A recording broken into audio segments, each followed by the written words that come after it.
రేవతి రేవతి రేవతి ఈ పిల్ల ఎటు పోయింది? రేవతి అమ్మా రేవతి. ఓ రేవతి, మీ తాతయ్య ఏంది? వెళ్ళు. ఆ తాతయ్య వస్తున్నా. ఎటు పోయినావమ్మా? అమ్మా నేను బెండ తోటలకు నేను గడ్డి వీకుతా, అదంతా పని చేసుకునేది ఉన్నది.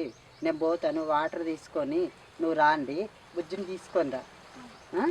బుజ్జి అక్కెంపడి రా. నువ్వు కూడా తాతయ్య సరే. రోడ్డు కొన్న రాగా మంచిగా రాండి, ఎవరితోటి మాట్లాడకుండా పిలిచిన పలకకుండా బిడ్డ. మీరు అక్కడ పలకద్దు, వాళ్ళతోటి మాట్లాడద్దు, వాటర్ తీసుకొని రాండి, నేను వెళ్ళిపోతా. మంచిగా జాగ్రత్త కుదిరారమ్మ. సరే.